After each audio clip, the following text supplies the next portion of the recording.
It is a great pleasure of the National Whistleblower Center to present Senator Ron Johnson, an advocate for whistleblower rights. Senator Johnson is a member of the Senate Whistleblower Caucus and chairman of the Homeland Security and Governmental Affairs Committee. We look forward to fighting for whistleblowers together. Thank you for coming, and we look forward to a long working relationship. Thank you, Michael.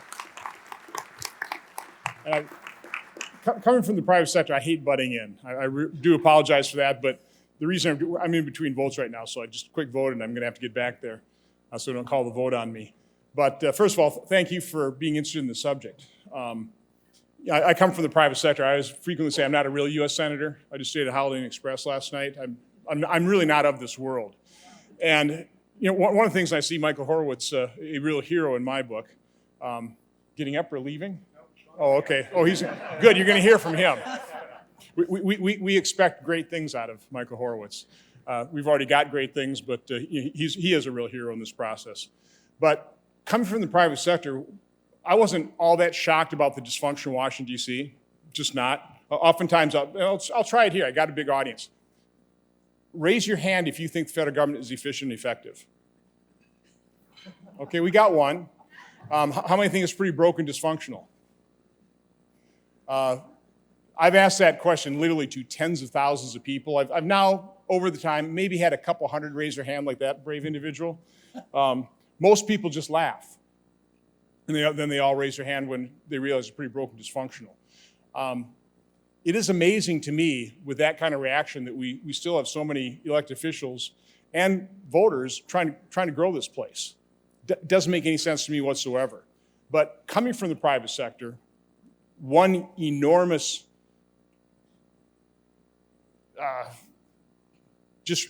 thing I was enlightened on, or something I found out, okay, revelation is the word I was looking for, is how prevalent retaliation is on whistleblowers.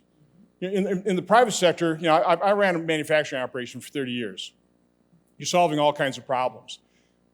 Yes, I would rely on my frontline, on my managers, you know, the head of engineering or the plant manager. You know, most of the time I'd be talking to them. But if I really wanted to make sure I understood what was happening in a particular problem, I'd go down the shop floor.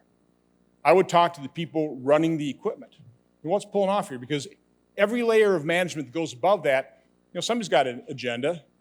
Somebody's covering their behind. And so you have to actually go to the people that are engaged in the activity. And to me, that's what whistleblowers are. Those are the people on the front lines in all these departments, all these agencies that, listen, they are dedicated federal employees or dedicated citizens of the United States that really do want to achieve the goal that we all share, which is a safer, a more prosperous, a more secure America. You know, we're in very divided government right now. We're a very divided nation. A lot of the division is really pushed on us from the chattering class.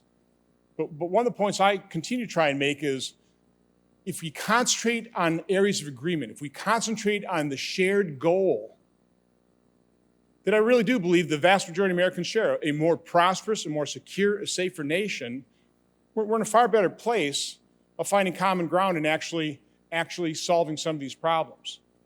And so when you actually encourage people in the agencies or citizens that see things to come forward, and one of the ways we encourage it is, well, we hold a lot of hearings. You know, we highlight the issues that have been brought to us by whistleblowers, but we have a website on my Senate site, whistleblower at ronjohnson.senate.gov.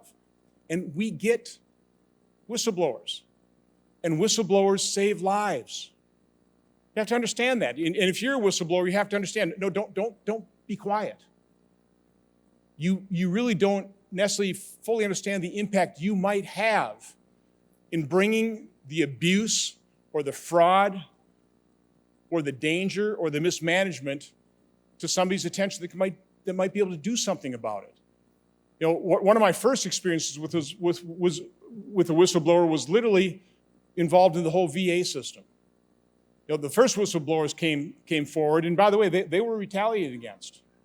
I've heard so many different retaliations, I can't remember the specific one, but you know, we've had people that literally were put in a basement with a cardboard box as their computer screen. I mean, just abject humiliation. Okay, I mean, this is what happens in the public sector. It doesn't happen in the private sector because you get sued out of existence.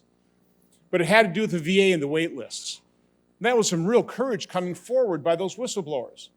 But then as time progressed, and trust me, I didn't come to the U.S. Senate to get involved in the whole VA healthcare issue. But as Chairman of Homeland Security, as a member of the Homeland Security Committee, you can't ignore these things. And so a whistleblower came forward in Tomah, Wisconsin. By the way, it come forward years before that, but nobody paid attention. About a doctor who was overprescribing opioids. He was called the Candy Man. And the Tomah VA was considered candy land. And the result of that overprescription and mixed drug toxicity was a Marine being treated died of multiple drug toxicity.